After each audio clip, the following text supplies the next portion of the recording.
I think there will be a mass exodus from the States, especially musicians, and artists. Those are the most people who are probably going to flee first. I fell in love with Mexico first, I think. Just every day, it's like I'm happier here every day. And now Mexico's getting expensive compared to Vietnam. U.S. to Mexico is the same kind of price relationship as Mexico to Vietnam. And now Da Nang is the new hot trend. It's better than Mexico, exponentially better than anywhere I've lived, I think. It's like the first 6 months you're here, everything costs. Are you fucking kidding me? You said Da Nang is paradise. It is. In the U.S., my ex-wife and I making about $200,000 a year. She made a lot more than I did, but the nurse, no savings, hardly. We're just barely making it. I'm from Santa Cruz, a tiny 2-bedroom piece of crap that needs to be torn down is $1 million starting. In the U.S., everyone's in a hurry. You're scrambling. The economics aren't working.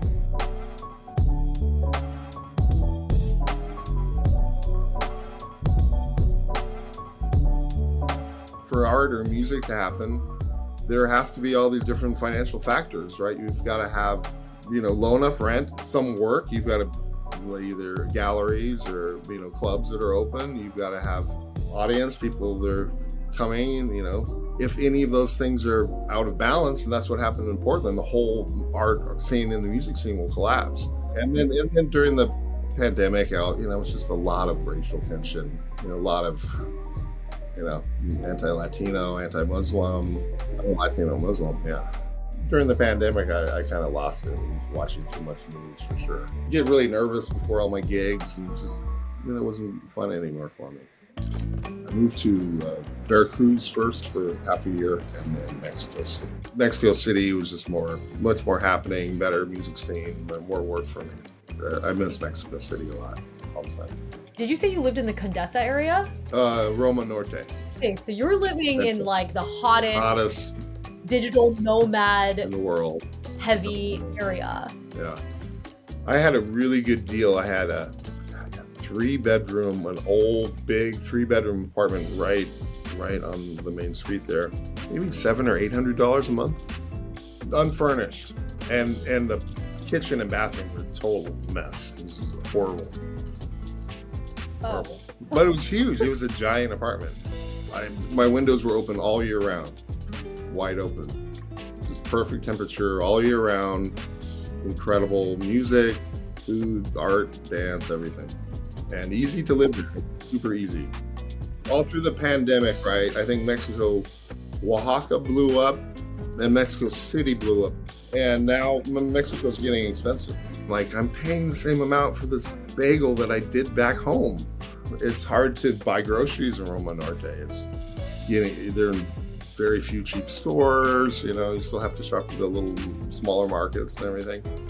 And none of the wages went up for any of the locals at all.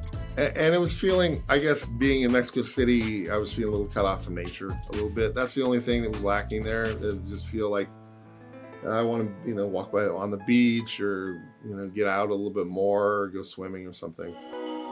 I'm by one of the nicest beaches in the world here. You said Da Nang is paradise. It is. It's clean, beautiful city, river. All the buildings are new. You're 20 minutes, you're on the motorbike and you're in this incredible wilderness, private tropical beaches there, just north of Lady Buddha there. Easy. Everything about living here is really, really easy. You can order anything. Anything comes to your door in like 10 minutes, 15 minutes. It's just incredibly cheap. You're eating out all the time, and I'm traveling all over, massages. It changes your lifestyle, your general lifestyle. Like, what am I going to do today? Whatever. Maybe I'll go hang gliding, or I'll start go-karting, or, things that were a little prohibitively expensive before. Here, they're like $40. Okay, let's go hang gliding, right? If I was paying this much in Mexico, I'd get just a tiny tenement hotel room probably with nothing. I'm paying $10 million about. $10 million. It's going to be about 11, 12 with everything, I think. Just one bedroom. It's a tiny one bedroom too. Yeah, it's a little cramped, definitely. That does actually sound pretty expensive for Da Nang. It is, and it's because of where we are. Local meals are $1 to $2. There's one restaurant I go to, and it's under $2 for this big beef hot pot with beef, shrimp, vegetables, tofu. Is like enough for 2 people. And then if you want Mexican or Italian food or something, that's more like $5, $4 to $6. And if you're in the $12 range, you're all out, all you can eat seafood buffet. When I moved to Hoi An last year, it was like a crew of 3 guys, full-size truck, and moved my whole apartment. And it took 4 hours, 6 hours or something. How much was it? $45? I just went to the hospital. I broke 3 ribs. I fell in one of those wet bathrooms.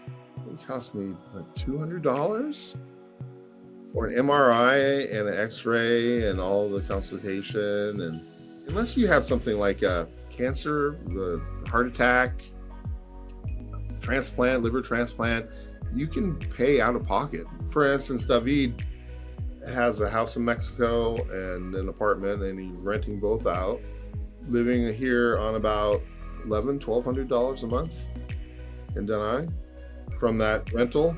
And in Mexico, in Guadalajara, he's eating avocado tacos all the time, really cheap, not spending much money, not going out much. And here he's like ordering every meal out. He's fully retired at 42, But as you know, Da Nang is going up really, really fast. I had a friend, he was here, I think he left an apartment. He was paying $5 million, and it's been 3 months, not even 3 months, and he's renting for 12. Do you still need to earn an income? And how do you? I still need to work, yeah. The music jobs here, they pay about the same as Mexico. I teach online. I have students in the States, and I teach some students here in Vietnam, and I teach a little bit in person. That's not really enough to cover everything. And then I work, play music here and tour. So are you also living off of savings and stuff? Yeah. Oh, okay. Gotcha. Savings at this point, yeah. And I opened a business last year to get a visa. One of the only paths to get a visa, longer-term visa right now. You have a 2-year visa if you open a company. All the expat, everyone's working under the table pretty much, except me. Now I'm finally legal, right?